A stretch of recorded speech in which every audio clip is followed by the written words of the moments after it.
Hello and welcome once again to Superconnectivity. I'm your host, Charlie, the Professor Esther, and with me as always is... Phil, Filmy, and Perch. Hey, Phil. Always glad to have you. You are my co-pilot on this journey of life, and I'm always grateful to have you here. Philip, so much to talk this week. Oh, goodness. You have Marvel being stupid and Marvel being smart. And then there's a special treat for you all, a bit of creativity from my good friend Philip Filmian Parrish, who's going to open up the world to you. As we're going to do some dueling pitches, you all know all my pitches, but Phil's got his own pitch, and we're going to see if it stands up to the professorial level of creativity. I think it will. Okay, do you want to give your pitch first, or do you want to save that for our dessert at the end? Is it an appetizer, or is that a dessert?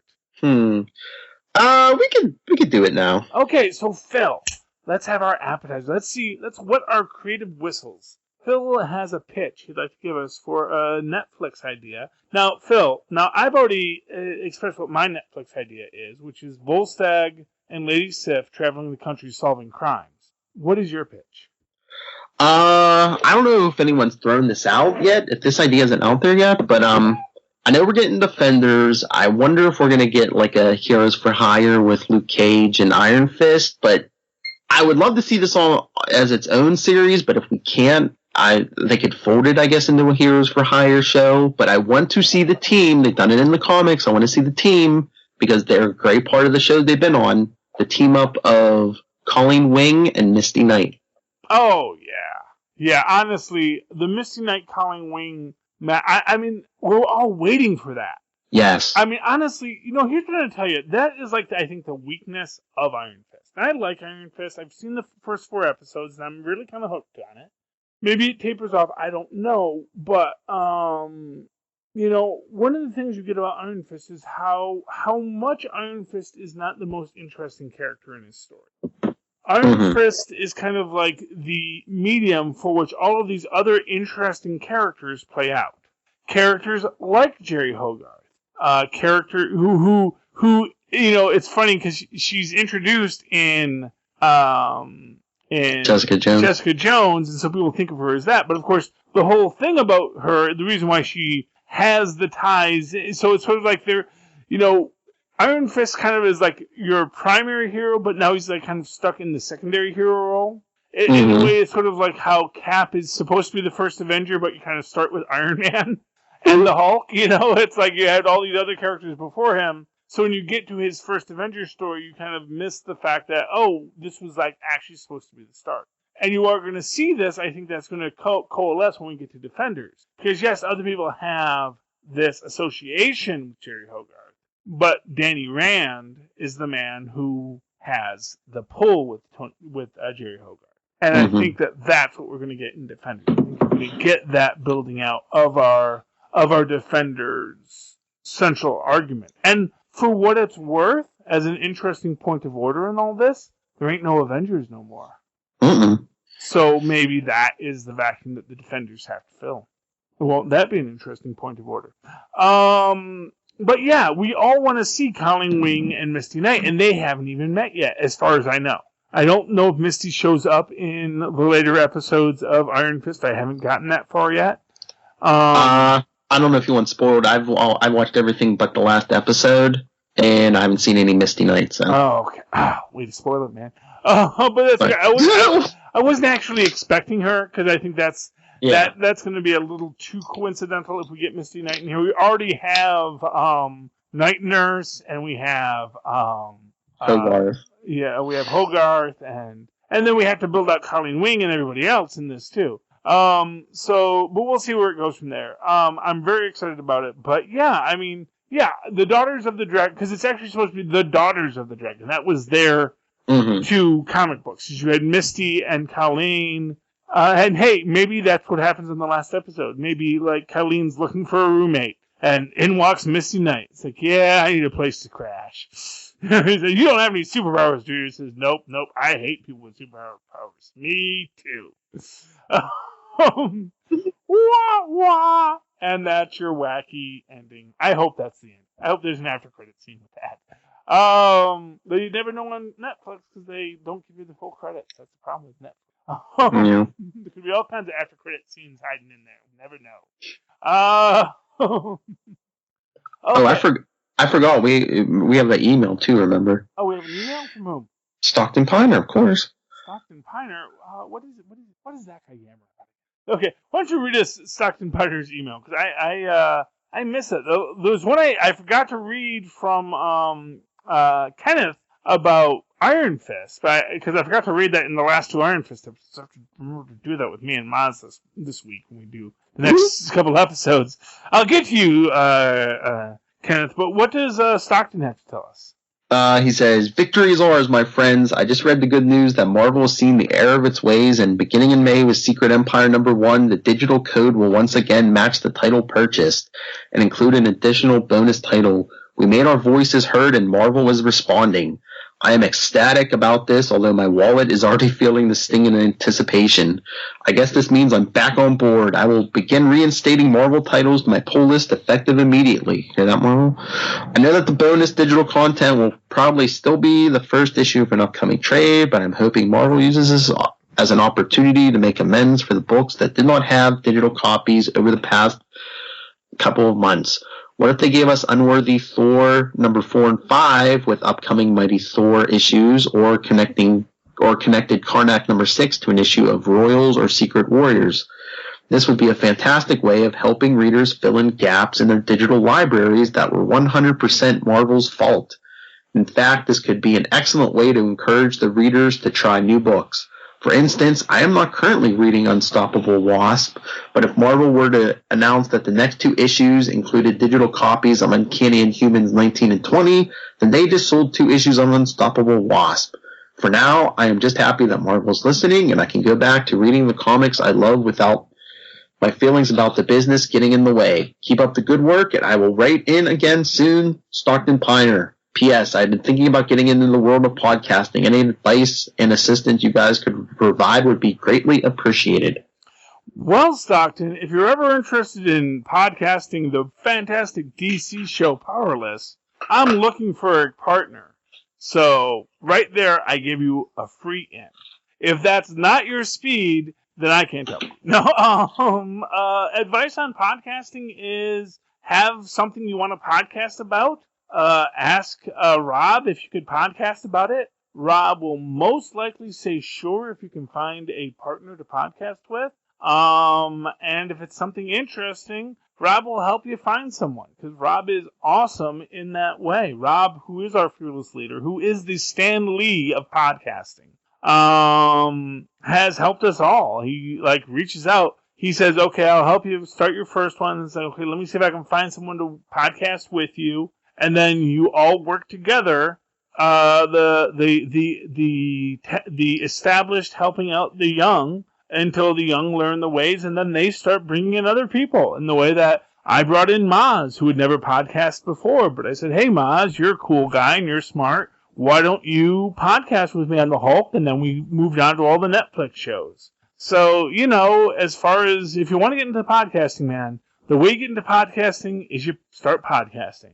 And that is the beauty of Southgate Media, is we are this very eclectic network of podcasters with a really fantastic leader in Rob Southgate, who can really help, who really is honestly one of the most engaged and helpful guys I've ever met.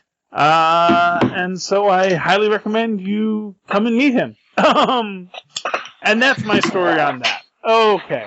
Yeah, I mean, do you have any other advice for him, Phil? No, I think you hit the advice pretty good. If you're watching, Powerless, or maybe Legends of Tomorrow, or hit me up, Stockton. Email me and let me know what you're... We still don't have a Legion podcast. How is that even possible? That's right. I mean, that's right. Says, Are you watching Legion? Yeah, Stockton. Mano a mano, right now, you to me. Ooh. Do you like Legion? Have you watched Legion?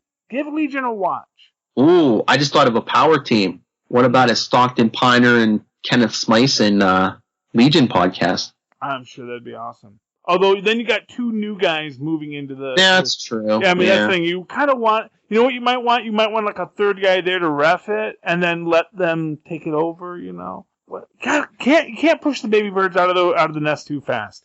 I'm not calling you a baby bird, Kenneth, because I know I got confused when you called me the student Esther and you were referring to my 7-year-old son Tristan. Tristan, had you said Tristan, the student Esther, I'd say, yes. But of course you had forgotten my son's name. But that's okay. I forget my son's name all the time because I live in a house with many people. Hey, yeah. You laugh because you only have 1 child, Phil. Trust me. I know. You have a 2nd child, and you're like, that one, the tall one, stop what you're doing to the short one. And, it's crazy once you have more than 1 person's name you have to remember in your family. It's like, oh, this is not with it. Because you have to yell at people with passion in your relationships when you have more than so. Which is why it's best to not have multiple people you have passion for. But of course, with children, people do have more than 1 child, and you have passion for both, and so that's where you start forgetting who's named what. So, like at work, you can remember people's names because you're not really passionate about who you're talking to. But and in a home life, you need that. So yes, I have no idea how we got on that subject, but yes, I would absolutely like to see Stockton get into our podcasting game here. That's how I got in here, Stockton, as I started writing know-it-all letters to Rob, and he said, I think this guy will be a great podcaster. And he tootled me into the world of Superconnectivity. In fact, you listen to the very first episode of Superconnectivity, you'll hear Rob Southgate. Yep. And it's a good episode. We talk about Loki and the Infinity Stones and the Time Stone, and I think I first call out the Mind Stone in that one. I think I do call out that the Mind Stone is probably in the Scepter in that one, and though I was then saying the Time Stone is probably in although funny story, I said the Time Stone would be behind Odin's Eye, and it was actually in the Eye of Agamotto. Oh. Yeah. So whose eye is in the Eye of Agamotto? Perhaps it's still Odin's eye. I thought you were going to say I. Yes. So maybe there's still some stuff to that. I don't know, but we'll have to see. Yeah. So definitely Stockton. Just reach out to Rob. Say I want a podcast. So first step is Stockton. Think of something you want to podcast about. Okay. There's a lot out there. You know what? Here's something I'm going to tell you right now that we have no one podcasting about. We have no indie comics podcast. True. There's no Dark Horse. There's no Boom Studios. There's nothing like that. Yeah, no Image. Yeah, it's all Marvel and DC. Yeah. So I mean, and I honestly hate that about it. It's like, man, why are we so mainstream? We got to get those hipster young kids in here with their Image comics and their comics about dapperly dressed lesbians and whatnot. We need people who are not the mainstream in this mix. And so if that's your bag, Stockton, that's great. If that's not your bag, don't worry about it. There's a lot out there. We're in a golden age of content. You just got to pick a content, start talking about it. Someone's going to find you and want to listen to it because it's content and someone's watching this nonsense. But yeah, SouthgateMediaGroup@gmail.com. Just contact Rob. He'll set you up with something, Stockton. Yeah. And like I said, the big meaty targets right now are Legion, Powerless. Legends of Tomorrow, since someone recently got kicked off of that, has a big open spot to someone who wants to talk about that show. So yeah, there's a lot out there, and then hey, we've got Black Lightning coming up. We've got Squirrel Girl coming up. Mm-hmm. Squirrel Girl and the New Warriors coming up. We've Cloak and got Dagger. Cloak and Dagger coming up. That's going to be. And hey, there is not a Riverdale podcast right now. That's true. And you know what? If you want to work with the ever amazing Lilith Hellfire. Yeah, that's what I was going to say. If someone decides to do that, I bet you could talk Lilith in the podcast. You'd have to talk her out of it to not get on the show, quite frankly. Yeah, so honestly, I'm tempted to start one myself just to have it. Just to have that moment alone with the amazing Lilith Hellfire. My arch nemesis, but like Lex Luthor, I do have an erotomedic No, don't. I don't know, man. You are going full Lex Luthor. You're shaving that head. Oh yeah, man. Although you notice I've grown out the goatee and I've grown out the full Van Dyke now, and I realized today that if I ever want to do a really good cosplay, all I got to do is get a pair of green speedos, and I can be the Crusher from the old Looney Tunes cartoon when Bugs Bunny was a pro wrestler. So there you go. Big fat bald guy with a goatee. That's the Crusher. That's me. Okay, let's move on. Speaking of Little Hellfire and the need for diversity in comics and television, someone at Marvel said something really stupid recently. Phil, do you remember who that was? Yeah. Not really, but here, keep talking. I'll try to find the article. Yeah, anyway, so, and he's a sales guy at Marvel. He's, it is a mess what this guy did. Because basically he said, talking about lagging sales at Marvel, he said, well, we put all these, yes, do you have his name? David Gabriel, Marvel's Senior Vice President of Sales and Market. Yeah, and man, you think Trump hires incompetent people. David Gabriel basically said that the reason that Marvel had a slump in sales is because they threw out a bunch of diversity and people didn't like diversity, which is, of course, wrong because of their top 10 titles, only that were having these sales slumps, only 3 were particularly diverse. And more to the point, and of course he had to come back and do a mea culpa and says, well, we were saying that, but what I'm really saying is that, we have to focus on story and character. And what the real point of all of this was, you can't just say, here's a book, buy it.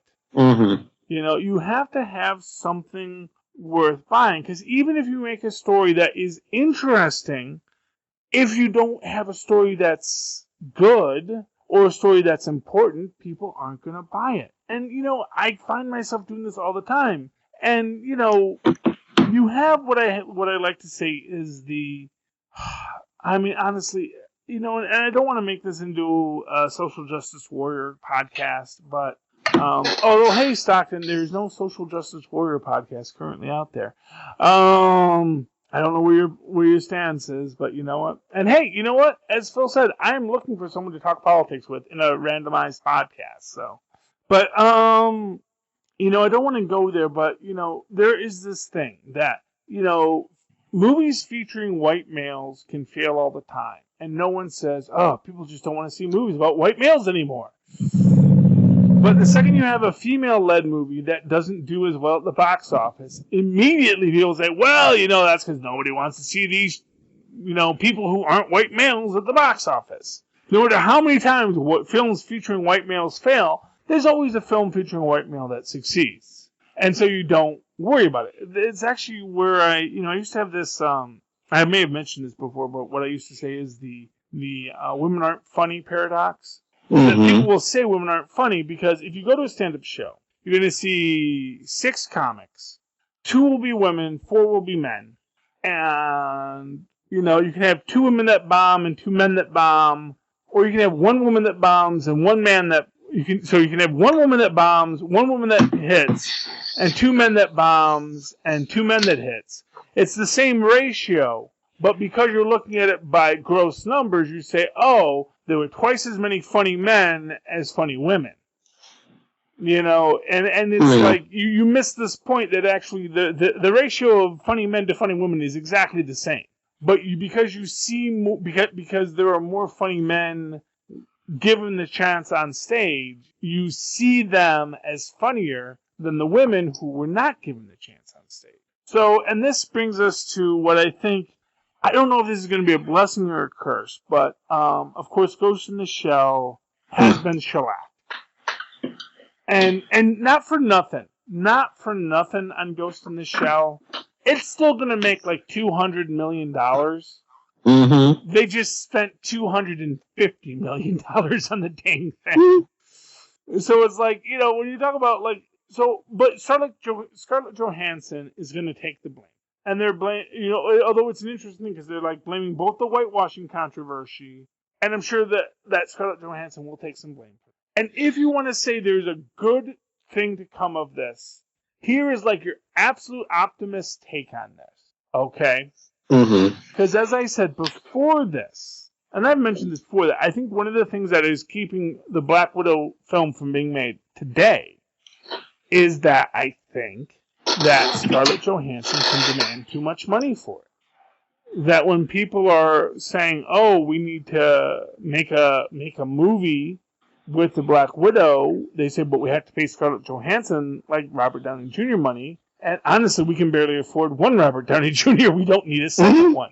But having this big bomb on her hands suddenly changes negotiations.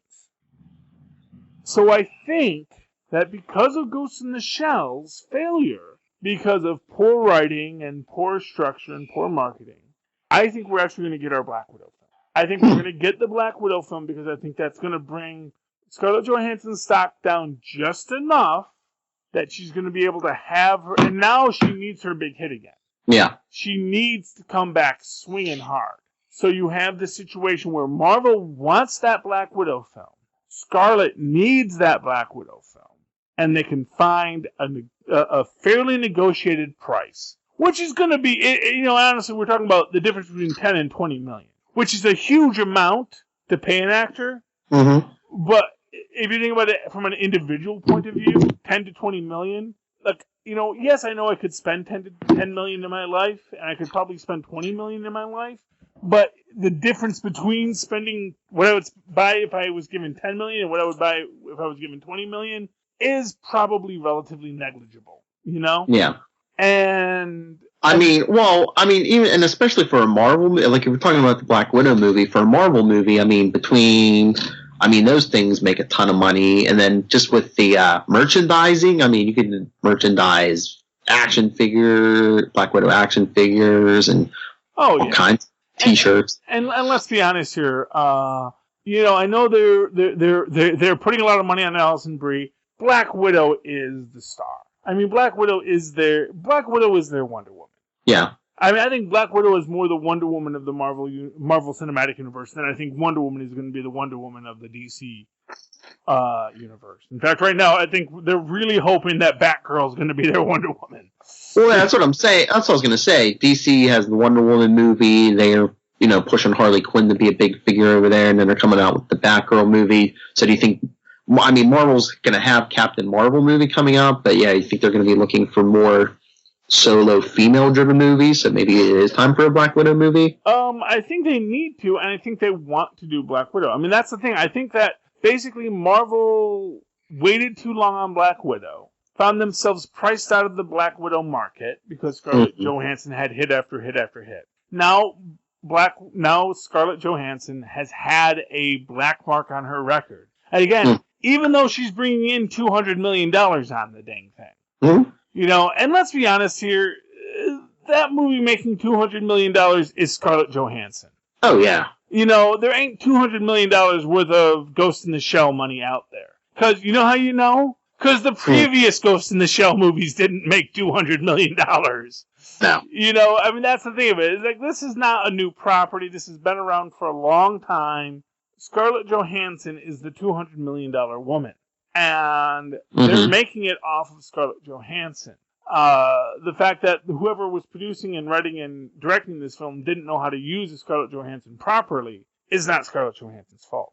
Marvel knows how to use Scarlett Johansson. Well, is that the whole point, though, too? It's like, was there whitewashing here? Yes, but is that why the studio put Scarlett Johansson in the movie? Absolutely, because if you would have put like a lesser-known Asian actor in that role, do you think you would have made $200 million? No, I don't. No, I. Here's what I'm going to say. No, Yeah. Because I saw Lucy, and Lucy was not a good film. Lucy made, I think, $100 million, almost $200 million. Lucy made a lot of money on a really poorly written, poorly executed film. solely on the strength of the fact that Scarlett Johansson was our star. That she speaks to the audience, you know? I don't know what it is, but she has that je ne sais quoi. You know, she has that thing, which literally means, I don't know. I don't know what it is, but it is the thing you don't know what it is. But it's like, you know, I kind of feel, you know what, you know who she's like? Jimmy Stewart. Jimmy Stewart was an actor where there was nothing particularly spectacular about any Jimmy Stewart role you ever saw. You know, Tom Hanks is the same way. There's nothing particularly spectacular about anything Tom Hanks does. But you look at him and you go, oh, I like this guy.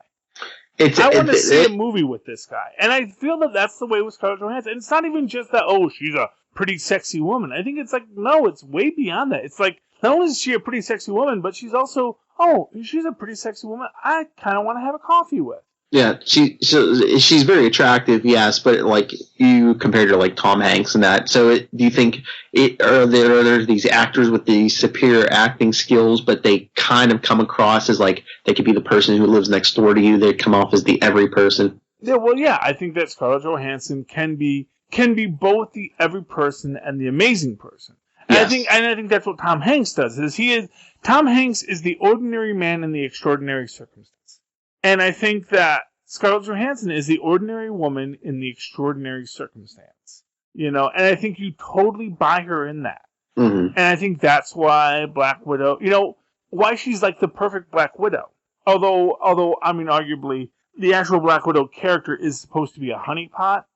Although, of course, you know, I mean, there's a lot of complexity there. But the crux of what being a spy is you blend in. And what I think Scarlett Johansson does is she blends in. She blends into the scenery. She blends into the moment, to that moment as a character, and makes you believe she belongs there. And that is why I think Scarlett Johansson is a really fantastic actress, because I think that's actually the hardest thing to do. I think, like, the big acting is the easy stuff. It's the small acting that's hard. The person that can just sit there and do subtle emotion. You know, honestly, like, when she's interrogating Loki, there's some great moments there where she's like, you see this weakness and vulnerability, and then she turns it, and it's beautiful. And she does the same thing with the General earlier in the Avengers film. She's an amazing actress and a strong actress, and I think that if Marvel is smart, they're going to go over to Scarlett's agent tonight, or probably like last week, and say, let's really talk Black Widow the film. Let's really talk what Scarlett wants from a Black Widow film. You know, well, really smart. They started talking before Ghost in the Shell came out. Because if Ghost in the Shell had been a huge hit, they don't lose anything on talking to her. Yeah. But by talking to her before it bombs, then they say, "Oh, we didn't know it was going to bomb, but hey, we're here. Let's keep on talking." Yeah. You know, we knew how great you are. We've always known how great you are. That's why we keep on putting you in our films. We want to do one that is a Black Widow film. I think they need that. The Black Widow movie will make money. I mean, because people are going to go, like you said, just because it's Scarlett Johansson, whether it's for her looks, her acting ability, you're going to get the Marvel fans. And if you play it as like a straight up like spy movie, like she's like a female James Bond, you're going to get those people who maybe don't go to like all the Marvel movies, who don't go to see the Thors or the Guardians of the Galaxy, but they'll go to see like a spy thriller. Yeah, I mean, there's a lot you can do with her, and she's a really awesome character. And I really hope we get to see her in her solo film, you know. I mean, I know we'll probably have to stick Hawkeye in it because, you know, Hawkeye needs the work. Don't have to, but I mean, you could put Nick Fury in there. Oh yeah, even if he's just like in the first 5 minutes, giving her an assignment, you know. Yeah, well, I do think she needs someone to play off of. Yeah, just like in the Captain America movies, he usually has someone to play off of. Yeah, I think it would. It doesn't have to be Hawkeye. It could. I mean, honestly, you could give her Random Shield Agent number 4. Give her Anthony Mackie as the Falcon. Oh, that might be good. Oh, you actually know who she should have? Huh? Gemma Simmons. Ooh. You should bring Gemma in there as her tech support, as her Q. What? Well, in that role, what about Sharon Carter? Oh, Sharon Carter would be good. I think Sharon Carter is going to try and... I think there's too much... No, see, because you need someone who isn't... you need to have a dynamic where Black Widow is clearly the punch 'em up. Yeah. I mean, honestly, to the short end, like who would have been perfect is Victoria Hand, because Victoria Hand was the accountant at Shield. Yes. So what they need someone who is that Shield agent who's been trained, who's done everything, but whose day to day isn't field work. Yes. In the same way that like Phil Coulson's day to day wasn't field work, it was actually communications. He was a communications guy. Mm-hmm. And he can do all the field work, and then when he got put into the moment, he rose to the field work. But you need that kind of arc for that B character, as Black Widow and this person are kind of stuck in this spot as the only people who know what's going on. To that extent, you have this great bit about what I think is sort of that backstory of Victoria Hand. That she came to Fury with this observation that there's this problem in the way we're accounting for things, or there's something wrong in these numbers I'm seeing. We need to deal with it, and someone who says there's something wrong with the numbers, and that's what you need to be Black Widow's sidekick. And I think to that extent, if you really want to have an established character, the Gemma Simmons is a great character to put in there. You could also do that with Mockingbird, but I think that then again you have that thing where you have too much of the same thing. You need someone who is going to be who needs protection, but who maybe doesn't need as much protection as Black Widow thinks. And that's what you want to move towards, because you need to have that story. You need to have that point of view character in it with the adventure. You need the person.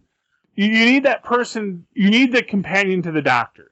And I remember this. I was watching a Doctor Who documentary a while ago, and I think actually it was the woman who played Sarah Jane at the time, and she was talking about one of the biggest problems with playing the Doctor's assistants is that there's only so many ways you can say, "What is it, Doctor?" Because that's what the assistant does. Is they say, "What is it, Doctor? What is it, Doctor? What is it, Doctor? What is it, Doctor?" And it's that same line over and over again. But you need someone that can be that person and then rise into their own place as it explores. So yeah, that's what. And I think right now Marvel has that opportunity. They can strike now, and hopefully they've already been striking. Hopefully this is something that has always been in the works, and they've been working with it. And now they can finally get that budget right where they need it. And we can get that Black Widow film with, fingers crossed, Gemma Simmons. Or you have the counterpoint. Who is the other person who would be fantastic as our counterpoint in a Black Widow film? Lady Sif. Oh, take my money. Yeah, well, yeah, take all our money. You put Lady Sif and Black Widow, and then Black Widow is the human character trying to hold Lady Sif into a position, and they have their, female road trip. We've got to solve the problem of something, Oh. The MacGuffin of the dwarves is released on the, running a, the Feasels are riding the Crimson Bands of Cyttorak to run amok in the mortal world. Yes, we have to solve that. Isn't DC going to try to do Gotham City Sirens? We need a third one in there. We need Black Widow, Sif, and we need a third one. Well, that's your Daughters of the Dragon. Oh, yes. As per your pitch, Phil. Make sure you copyright that right now. Well, I didn't know if you wanted to do an Agent of S.H.I.E.L.D., either Gemma Simmons or Daisy herself. Oh, yeah. Well, see, my biggest problem with Daisy is I've never been that big of a fan of Quake. I like Chloe Bennet as Quake. Mm-hmm. But I don't know what you do with Quake outside of Agents of S.H.I.E.L.D. Yeah, but I mean, you get Black Widow as the normal human spy. You get Sif as the Asgardian, and then you throw in an Inhuman. Oh well, yeah. If we're doing an expanded thing, if you want to build a female, if you want to build the Defenders, Yeah. But then just remember the female Defenders for a while there.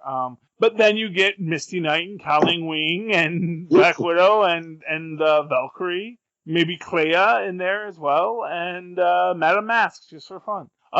Yeah, but I mean, if you have a Black Widow, is she gonna outshine a Colleen Wing and Misty Knight who don't have powers themselves, just Black Widow? That's the thing, and that's why you don't want to have too many people. Yeah. That's the thing is the only way that you can do that is if you have everyone kind of at the same power level. So, for example, you could do a Ming-Na, or you could do a Melinda May, Black Widow, Mockingbird, Colleen Wing, Misty Knight story. Mm-hmm. And yeah, take all of our money. You could do that. You could have that mix where you have that spy down to beat cop to just local defender of your neighborhood. You could do all that, but you can do it where everyone's like that, or you can do a mixed team. But then you have to have someone like the reason why Captain America can stand next to Iron Man and Thor because he's Captain freaking America. He is standing there as a modern day embodiment of something. And I think that one of the problems you have with Black Widow is that because she's not a Red Guardian, she doesn't have that image of iconography.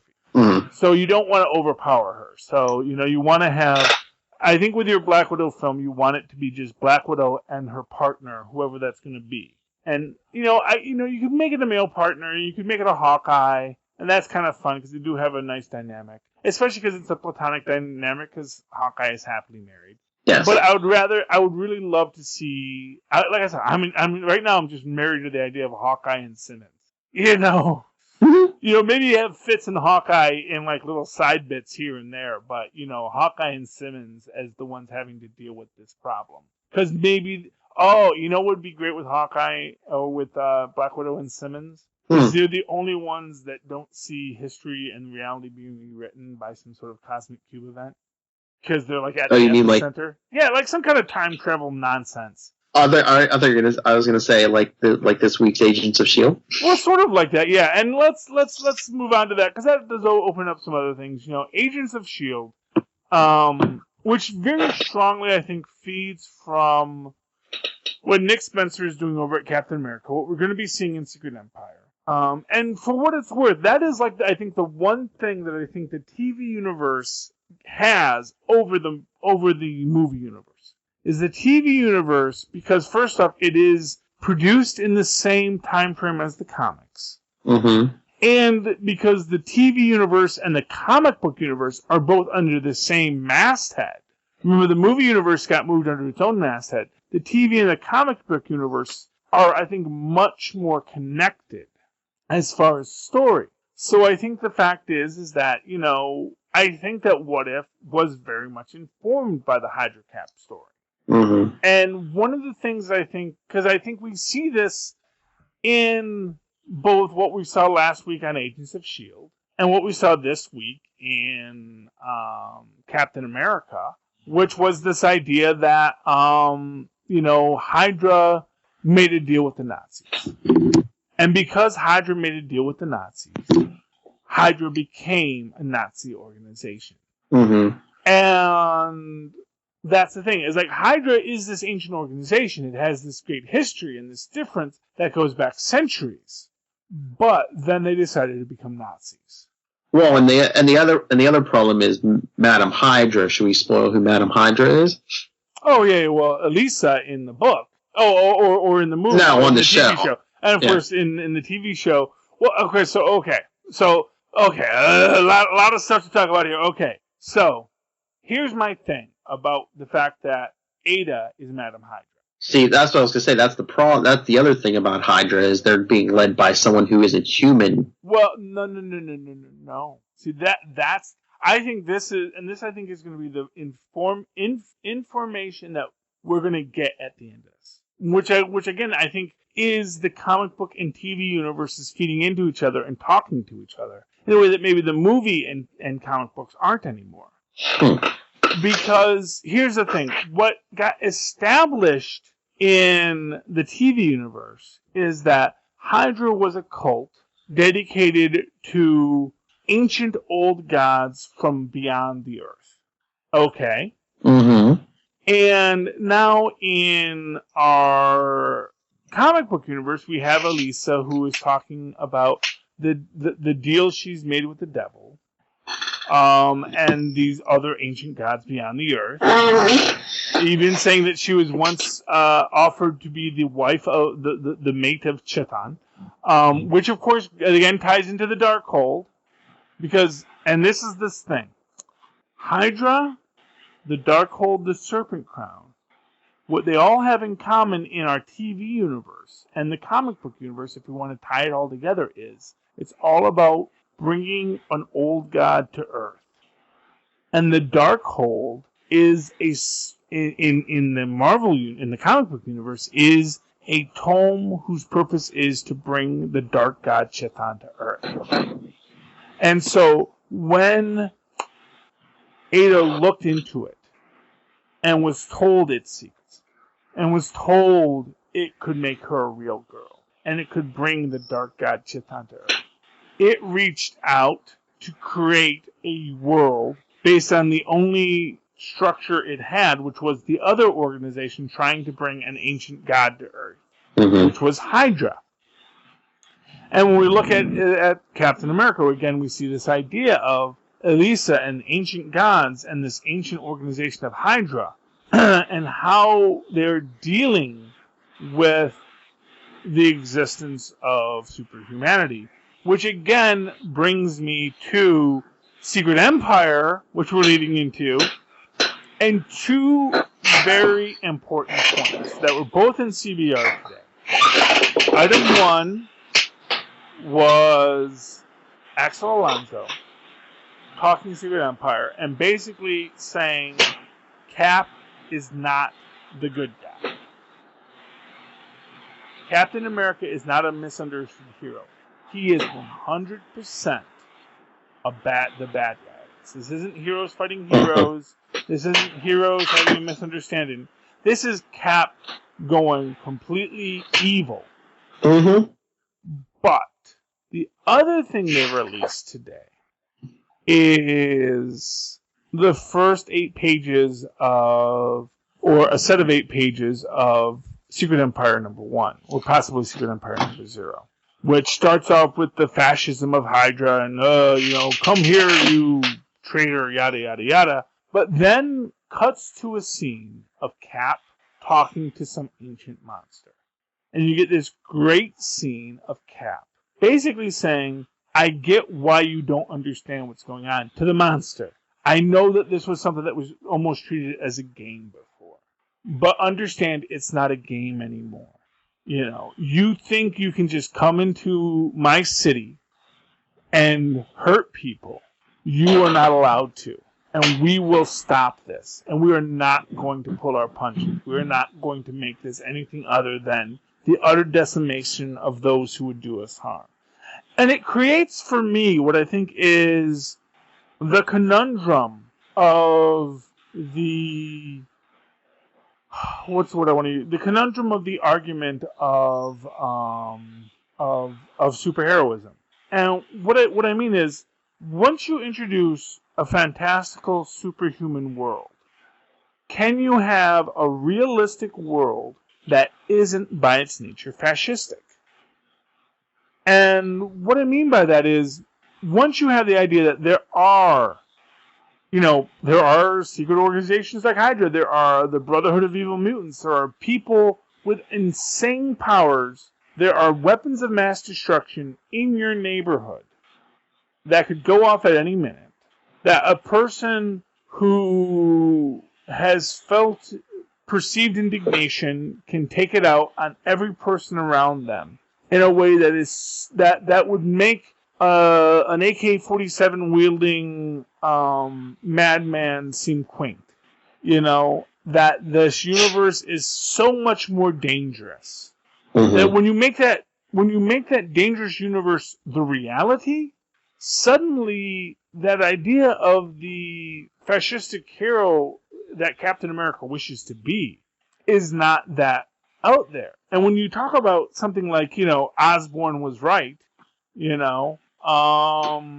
it presents this question, well, maybe in this universe, in a universe that has that much chaos, maybe you needed that fascistic top-down order. Now, to be clear, we as human beings don't live in that universe. The real world is not a universe that you need fascism in. But in that universe, in that place, where a monster is going to come into the middle of New York City and start talking about who he wants to eat, maybe that needs some fascism.